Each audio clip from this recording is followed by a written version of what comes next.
때는 조선 중기, 학문과 예법이 하늘의 뜻처럼 여겨지던 시절, 경상도 어느 고즈넉한 고을에 김청운이라는 대학자가 살고 있었습니다. 사람들은 존경심을 담아 그의 호인 청운만을 부를 뿐, 그의 이름 석자를 입에 올리는 것조차 삼갈 정도였습니다.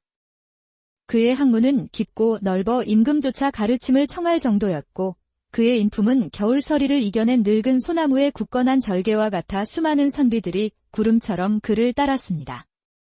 모든 이야기의 시작은 나뭇잎 사이로 햇살이 부서지던 어느 평화로운 오후였습니다. 만석이를 들라하라. 서재의 묵직한 정적을 깬 것은 청운의 낮고 울림 있는 목소리였습니다. 이내 집안의 온갖 굳은 일을 도맡아 하던 하인 만석이가 삐걱이는 문을 열고 급히 들어와 엎드렸습니다. 대감마님, 부르셨사옵니까?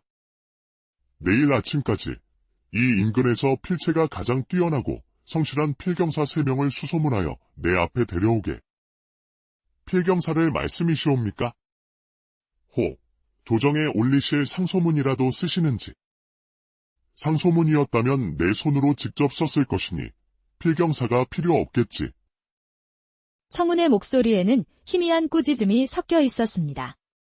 만석은 자신의 경솔함을 깨닫고 황급히 머리를 조아렸습니다.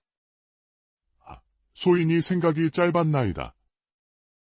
하오나 대감마님께서 직접 필경사를 찾으시는 일은 워낙 드문 일인지라. 세상을 먼저 떠난 아내의 손때에 묻은 기록들을 정리할 참이다. 여인들의 지혜가 담긴 낡은 글들이 세월의 풍파에 쓰러지기 전에 정갈한 글씨로 옮겨 적어 우리 가문의 가풍으로 길이 남기고자 한다. 돌아가신 마님을 위한 일이시군요. 지당하신 말씀이십니다. 소인, 즉시 분부 받들겠나이다. 만석은 돌아가신 주인을 기리는 일이라 여겼지만 청운의 목소리에서는 아내를 향한 애틋한 그리움 대신 날카롭게 벼린 칼날 같은 냉랭함과 도무지 속을 알 수 없는 깊은 목적 의식만이 묻어나왔습니다. 그 서늘함의 만석은 저도 모르게 등골이 오싹해지는 것을 느꼈습니다. 며칠 후 청운의 사랑채 텐마루 아래에는 3명의 젊은 필경사가 잔뜩 긴장한 얼굴로 서 있었습니다. 그 중에는 비록 옷차림은 남루했으나 다부진 체격의 눈빛이 유난히 맑고 우직해 보이는 강민준이라는 젊은 선비도 끼어 있었습니다. 청운은 말없이 그들이 각자 써낸 글씨를 차례로 훑어볼 뿐이었습니다. 그의 시선이 머물 때마다 젊은 필경사들의 어깨가 움츠러들었습니다. 이윽고 청운이 비단 보자기에 소중히 쌓인 낡은 언문책 한 권을 꺼내 보였습니다. 세월의 흔적이 고스란히 내려앉은 책이었습니다. 이제부터가 진짜 과업이다. 이 책을 한자도 틀림없이, 한 획도 어긋남 없이 그대로 베껴내도록 하시게. 필경사들의 얼굴이 하얗게 질렸습니다. 그들에게 익숙한 반듯한 한문이 아니었기 때문입니다. 누렇게 변색된 종이 위에는 부드럽게 흘려 쓴 언문과 태어나서 처음 보는 듯한 기호들이 가득했습니다. 대감마님. 하오나 이 기록은 저희가 아는 글자와는 너무도 달라 해독이 어렵사옵니다. 맞습니다. 이건 아녀자들이나 쓰는 언문이 아닙니까? 사내 대장부인 저희가 이런 일을 하기에는 안채의 기록이니 사내들이 어찌 그 깊은 뜻을 전부 헤아릴 수 있겠소. 청운은 그들의 말을 매정하게 자르고는 안채 쪽을 향해 나지기명을 내렸습니다. 여봐라. 둘째 아이에게 잠시 사랑채 옆작은 방으로 나오라 이르라. 발을 내리고 앉아 이 사내들에게 언문의 글자 뜻을 알려주어야 할 것이다. 이윽고 사랑채 옆 작은 방, 얇은 발 하나가 방 한가운데를 가로질렀습니다. 그림자만이 어렴풋이 비치는 발 저편에는 남편을 여의고 소복 차림으로 지내는 둘째 며느리 서연이, 이쪽 편에는 3명의 필경사가 숨막히는 정적 속에 앉아 있었습니다. 여기에 태산목이라 쓰여 있는데 대체 어느 나라 약재 이름입니까? 처음 들어보는군요. 한 필경사가 답답하다는 듯이 묻자 바로 그때였습니다.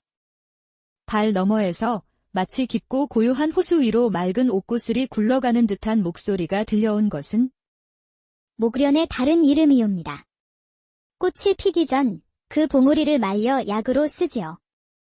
불안한 마음을 진정시키는 효험이 있다 들었습니다. 다른 필경사가 이번에는 책을 거의 코앞에 댄 채 물었습니다. 그럼 이건 또 무엇입니까? 해감내라니 생선 이름이라도 되는 겁니까?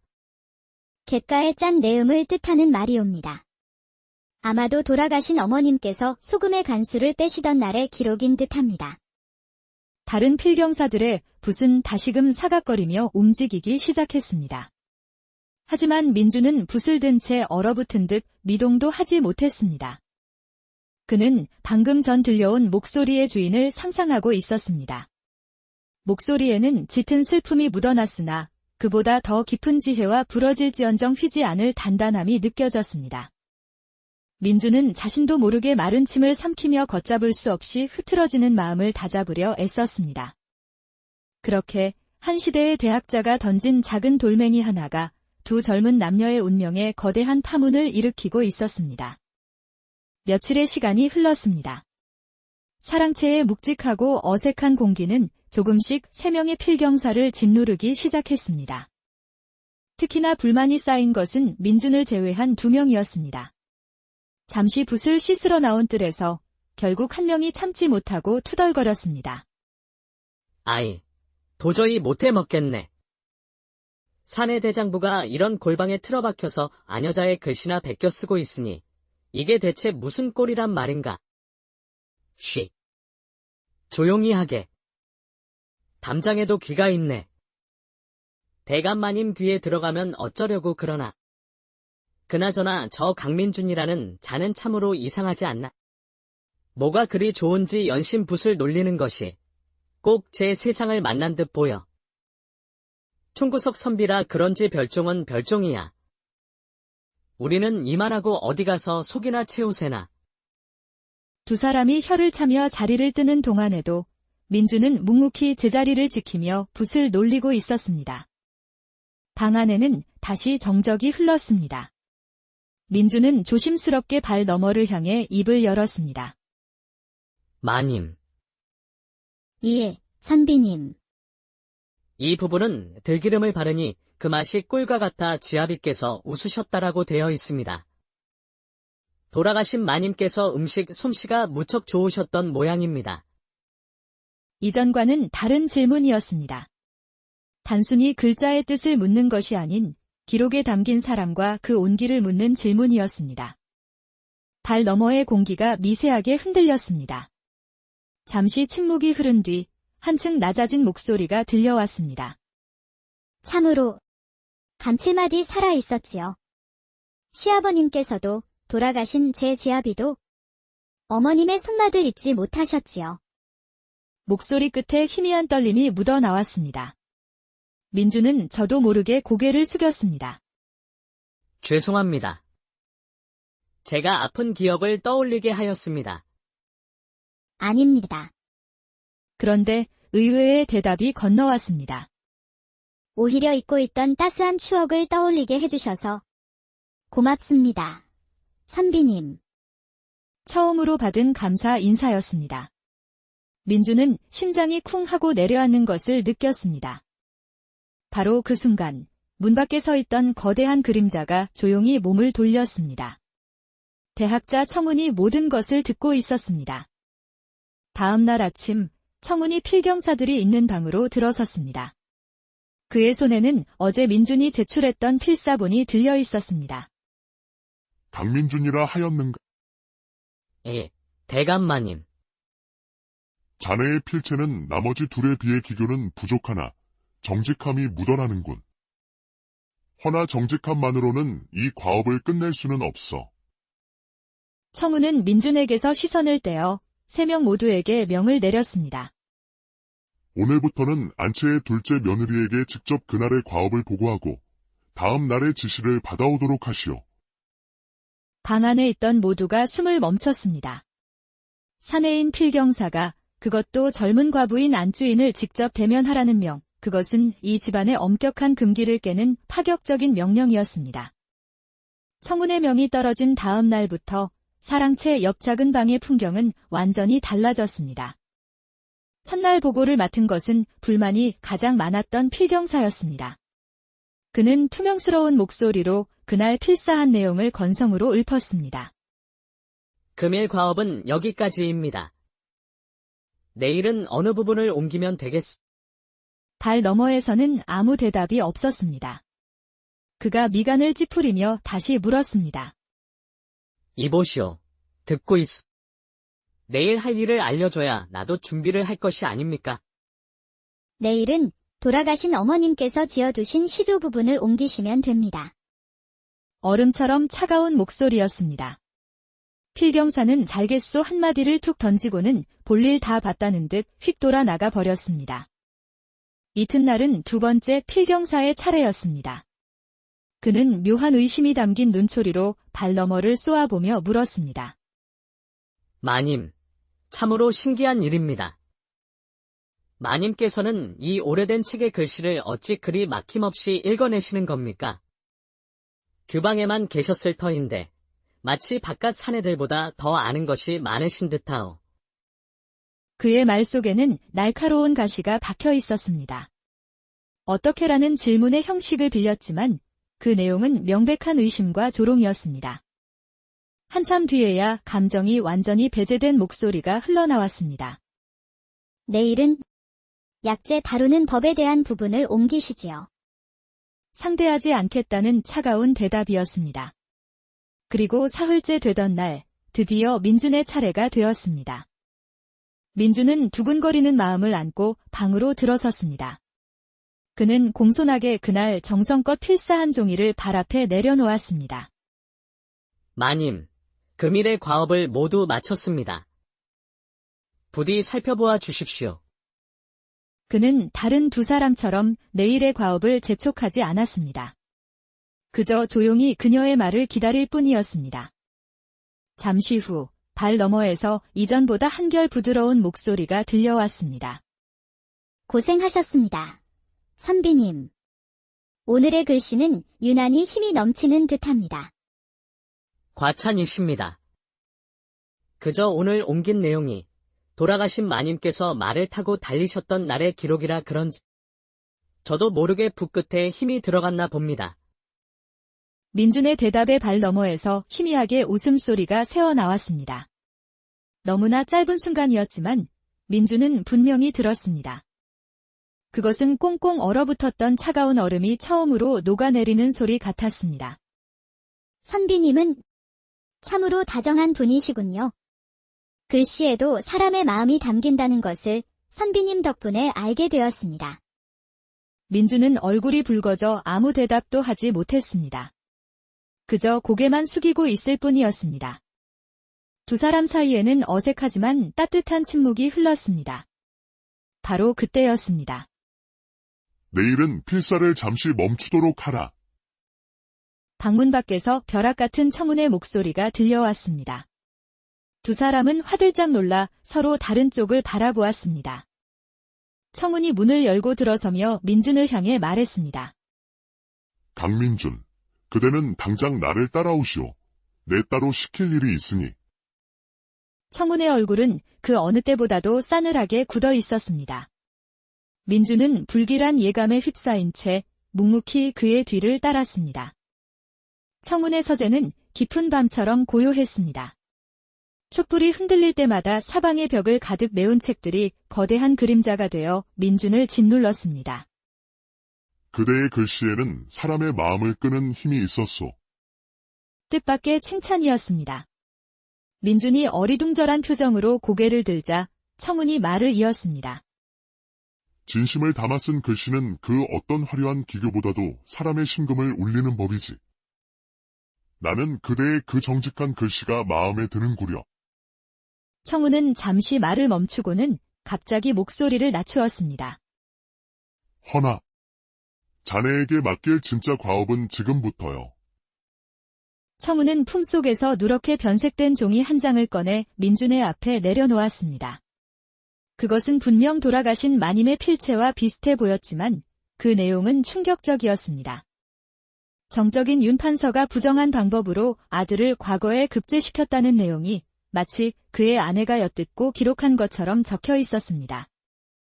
이것만 있으면 저 간악한 무리를 단번에 뵐 수 있어. 허나 이대로는 증자가 되기엔 부족해. 청운의 눈이 어둠 속에서 뱀처럼 번뜩였습니다. 이보게. 이 문장을 자네가 필사하고 있는 그 책의 마지막 장에 원래 있었던 것처럼 자연스럽게 추가하여 써넣어 주시오. 이 일만 성공하면 내가 자네의 앞길을 활짝 열어주겠네. 이것은 단순한 필사가 아니라 나에 대한 자네의 충성을 증명하는 일이기도 하오. 민주는 온몸에 피가 서늘하게 식는 느낌이 들었습니다. 이것은 시험이 아니었습니다. 범죄의 공모였습니다. 출세를 미끼로 죽은 자의 이름을 팔아 산 자를 모함하라는 비열한 명령. 자신이 지난 며칠간 정성껏 옮겨 적었던 고인의 기록을 거짓으로 더럽히는 명이었습니다. 민주는 잠시 눈을 감았습니다. 발 너머에서 들려오던 맑은 목소리, 고맙습니다. 선비님 하던 그 목소리가 귓가에 맴돌았습니다. 그는 천천히 눈을 떴습니다. 그의 눈에는 더 이상 두려움이 없었습니다. 그는 붓을 조용히 내려놓고 허리를 꼿꼿이 편 채 처음으로 청운을 똑바로 바라보며 입을 열었습니다. 대감마님, 소인은 글 쓰는 재주를 파는 사람이지 영혼을 파는 사람이 아닙니다. 돌아가신 마님의 이름에 거짓을 새겨 산 자들의 싸움에 이용하라는 명은 따를 수 없습니다. 순간 서재 안에 무거운 정적이 흘렀습니다. 청운의 얼굴에서 모든 표정이 사라졌습니다. 그는 분노하지도 놀라지도 않았습니다. 그저 알 수 없는 깊은 눈빛으로 민준을 한참 동안 꿰뚫어 볼 뿐이었습니다. 알겠다. 물러가 보시오. 민준은 비틀거리며 서재를 나섰습니다. 그의 머릿속은 단 하나의 생각으로 가득 차 있었습니다. 모든 것이 끝났다. 다음 날 새벽, 동이 트기도 전에 민준은 잠에서 깼습니다. 뜬 눈으로 밤을 새운 그의 얼굴은 핏기 하나 없이 창백했습니다. 당대 최고의 학자에게 밑보인 이상, 이 좁은 땅에서 그가 발붙일 곳은 어디에도 없을 터였습니다. 그는 자신의 얼마 되지 않는 짐을 꾸리기 시작했습니다. 바로 그때였습니다. 고요하기만 했던 청운의 집안, 그 가장 깊은 곳인 안채에서 찢어질 듯한 비명과 함께 무언가 깨지는 소리가 들려왔습니다. 이 몹쓸 것. 내가 감히 우리 가문을 저주해. 청운의 천둥 같은 고함 소리였습니다. 민주는 저도 모르게 자리에서 벌떡 일어났습니다. 무슨 일인가 싶어 마당으로 나섰을 때 다른 두 필경사와 집안 노비들도 놀라 뛰쳐나오고 있었습니다. 곧이어 안채의 문이 거칠게 열리고 며느리 서연이 마당으로 끌려 나왔습니다. 그녀의 희고 고운 소복은 흙먼지로 더럽혀져 있었습니다. 하지만 그녀는 울부짖지 않았습니다. 그저 믿을 수 없다는 텅 빈 눈으로 자신을 끌고 나온 시아버지를 바라볼 뿐이었습니다. 청운은 모든 하인들이 보는 앞에서 손에 쥔 무언가를 높이 치켜들었습니다. 그것은 사람의 형상을 한 흉한 집 인형이었습니다. 인형의 심장 부근에는 날카로운 대침이 깊숙이 박혀 있었습니다. 이것을 보고도 발뺌할 셈이냐. 죽은 지아비를 그리워하는 척, 밤마다 눈물 짓는 척하더니 그 뒤에서는 우리 가문의 저주를 퍼붓고 있었구나. 이 독하고 사악한 것. 아버님, 저는 모르는 일이옵니다. 하늘이 알고 땅이 아는데 제가 어찌... 그 입 다물거라. 너의 방, 그 서랍 가장 깊은 곳에서 나온 것이다. 여봐라. 당장 전현을 대문 밖으로 끌어내 쫓아라. 한시도 지체 말고 이 집에서 그 흔적을 지워버리란 말이다. 그 모든 광경을 민주는 마루 끝에 선체 얼어붙은 듯 지켜보고 있었습니다. 그는 자신도 모르게 주먹을 꽉 쥐었습니다. 결국 서연은 하인들의 손에 의해 대문 밖으로 거칠게 내팽개쳐졌습니다. 마님, 민준이 저도 모르게 소리쳤지만 그의 목소리는 육중한 대문이 닫히는 소리에 무참히 묻혀버렸습니다. 대문이 닫히자 세상은 다시 깊은 고요에 잠겼습니다. 마당에 남은 것은 싸늘한 아침 공기와 망연히 서 있는 민준, 그리고 아무 일도 없었다는 듯 서재로 향하는 청운의 차가운 뒷모습뿐이었습니다. 대문 밖, 흙바닥에 내팽개쳐진 서연은 넋을 잃은 채 굳게 닫힌 문을 바라보다 마지막 힘을 다해 절규했습니다. 아버님, 제발 문을 열어주십시오. 저는 결백합니다. 하늘이 알고 땅이 아는데 어찌 며느리의 말을 이리 믿지 못하시나이까. 아버님. 그러나 그녀의 애원은 굳게 닫힌 대문에 부딪혀 공허한 메아리가 될 뿐이었습니다. 그때 다른 필경사들이 민준의 곁으로 다가와 혀를 찼습니다. 이보게, 강선비. 뭘 그리 넋놓고 서 있나? 이제 골치 아픈 일은 다 끝났네. 그러게 말이야. 이제 저 계집 목소리를 듣지 않아도 되니 속이 다 후련하구먼. 괜히 엮여서 좋을 것 하나 없으니 우리는 우리 할 일이나 마저 하고 품삯이나 두둑이 받아서 나가세. 그 말이 민준의 귓가에 비수처럼 날아와 박혔습니다. 그는 아무 말 없이 자신의 방으로 향했습니다. 그리고는 방금 꾸렸던 자신의 보따리를 들고 나왔습니다. 그는 지금까지 공들여 필사했던 종이 뭉치를 마루에 단정히 올려놓았습니다. 이보게. 자네 지금 뭘 하는 겐가? 두 필경사가 놀라 소리쳤지만 민준은 뒤도 돌아보지 않고 마당을 가로질렀습니다. 묵직한 대문을 열어젖히며 민준은 나직이 을조렸습니다. 사람의 도리를 다하러 가네. 문을 나선 민준은 잠시 숨을 골랐습니다. 그리고 저만치 앞서 비틀거리며 걸어가는 서연의 뒷모습을 발견했습니다. 그녀는 금방이라도 쓰러질 듯 위태로워 보였습니다. 민준은 그녀가 자신을 눈치채지 못하도록 일정한 거리를 둔 채 조용히 그 뒤를 따르기 시작했습니다. 한참을 걸었을까 서연이 당도한 곳은 으리으리한 기와집 앞이었습니다. 그녀의 친정이었습니다. 민준은 담벼락 뒤에 몸을 숨긴 채 안타까운 마음으로 그녀를 지켜보았습니다. 아버님. 서연이가 왔습니다. 문 좀 열어주십시오. 곧 문이 열리고 그녀의 아버지가 나왔습니다. 하지만 그의 얼굴에는 딸을 향한 반가움 대신 냉혹한 분노만이 가득했습니다. 이 무슨 망측한 꼴이냐? 부정한 소문으로 쫓겨난 과부가 어찌 친정으로 발걸음을 한단 말이냐? 너는 출가 외인이다. 당장 시댁으로 돌아가거라. 헛된 소문으로 가문의 이름을 더럽히지 말고 이 집의 문턱을 넘을 생각은 꿈도 꾸지 말아라. 쾅. 친정의 대문마저 그녀의 앞에서 굳게 닫혔습니다. 서연은 그 자리에 주저앉아 처음으로 소리 없는 눈물을 뚝뚝 떨어뜨렸습니다. 온 세상이 자신을 버렸다는 절망에 그녀의 어깨는 금방이라도 부서질 듯 가냘프게 떨리고 있었습니다. 바로 그때였습니다. 그런 그녀 앞에 그림자 하나가 조용히 다가섰습니다. 서연이 고개를 들자 그곳에는 자신을 내려다보는 민준이 서 있었습니다. 두 사람의 눈이 허공 속에서 마주쳤습니다. 마님, 일어서셔야 합니다. 민준은 붉어진 눈으로 떨리는 목소리를 애써 진정시키며 입을 열었습니다. 선비님께서 어찌하여 여기에... 마님, 어서 일어서십시오. 이렇게 길 위에서 주저앉아 계실 수는 없습니다.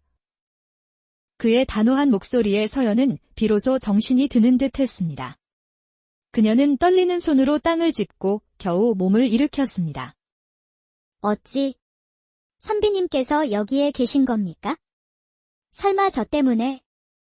청운 대감 댁의 과업은 제 그릇으로는 감당할 수 없는 일이었습니다. 그저 저는 제가 할 길을 갈 뿐입니다. 그는 거짓을 말하고 있었습니다. 하지만 그 거짓말 속에는 차마 말로 다 할 수 없는 더 큰 진실이 담겨 있었습니다. 이제 어디로 가야 한단 말인가? 서연의 목소리는 갈 곳 잃은 낙엽처럼 힘없이 흩어졌습니다. 민주는 잠시 망설이다 단호한 표정으로 입을 열었습니다. 제가 가끔 머무는 주막이 있습니다. 비록 누추하지만 하룻밤 비와 바람은 피할 수 있을 겁니다. 우선은 그곳으로 가시지요. 서연은 아무런 대답도 하지 못했습니다. 낯선 사내를 따라 나선다는 것이 두려웠지만 지금 그녀에게는 선택의 여지가 없었습니다. 그녀가 작게 고개를 끄덕이자 민주는 앞장서서 걷기 시작했습니다. 두 사람 사이에는 한동안 어색한 침묵만이 흘렀습니다. 선비님, 마님. 어찌하여 저를 도우시는 겁니까? 선비님께서도 저 때문에 품삯도 받지 못하신 것 아닙니까? 걸음을 멈춘 민준이 뒤를 돌아 그녀를 바라보았습니다. 그의 얼굴에는 원망 대신 옅은 미소가 걸려 있었습니다. 제가 마님께 고맙습니다라는 인사를 받았던 날을 기억하십니까? 그날 저는 처음으로 알았습니다. 제가 쓰는 이 글씨가 누군가의 얼어붙은 마음을 녹일 수도 있다는 것을요. 붓을 잡은 일에 가장 큰 기쁨을 얻은 날이었습니다. 그러니 빚을 진 것은 오히려 저입니다. 이제 그 빚을 갚을 기회를 주신다면 더 바랄 것이 없겠습니다. 서연은 더 이상 아무 말도 할 수 없었습니다. 그저 눈시울이 뜨거워지는 것을 느끼며 자신보다 한 걸음 앞서 걷는 그 사내의 넓은 등을 바라볼 뿐이었습니다. 세상 모두가 그녀에게 등을 돌렸을 때 단 한 사람. 자신을 위해 성큼 다가온 사내가 지금 그녀의 앞에서 묵묵히 길을 열어주고 있었습니다. 그 후로 10년의 세월이 흘렀습니다. 두 사람이 처음 정착했던 인적 드문 산길의 폐가는 이제 일부러 찾아와야 하는 온기 넘치는 주막이 되어 있었습니다. 어느 늦가을 저녁, 검소한 행색의 노인 한 명이 그 주막을 찾았습니다. 몹시 지쳐 보이는 얼굴이었지만 그 형형한 눈빛만은 예사롭지 않았습니다. 마침 민주는 장작을 하러 뒷산에 올라가고 없었고 주막이를 돕는 듯한 작은 계집아이 하나가 노인을 가장 따뜻한 아랫목으로 안내했습니다. 아이는 정성껏 차린 밥상을 노인 앞에 내어왔습니다. 노인은 말없이 수저를 들었습니다. 그리고 첫 술을 뜨는 순간 그의 손이 허공에서 잠시 멈칫했습니다. 시래기국 한 모금에 수십 년 전 세상을 떠난 아내의 손맛이 그대로 담겨 있었습니다. 정신없이 밥 한 그릇을 비운 노인은 그저 창밖의 어둠을 바라보며 밤새 아무 말도 하지 않았습니다. 다음 날 아침, 노인이 길을 떠날 채비를 했습니다. 어제의 그 계집아이가 달려와 그 앞에 집신 한 켤레를 조용히 내밀었습니다. 할아버지, 저희 어머니께서 나그네께 드리는 작은 선물이래요. 가시는 길이 부디 편안하시길 바라는 마음이라 하셨어요. 노인은 말없이 집신을 받아 신었습니다. 놀랍게도 집신은 마치 자신을 위해 지은 것처럼 발에 꼭 맞았습니다. 그 순간 노인은 모든 것을 깨달았습니다. 얘야, 이 주막의 주인 내외는 어떤 사람들이더냐?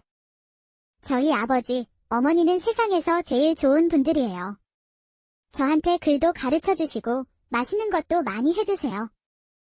노인은 더 묻지 않았습니다.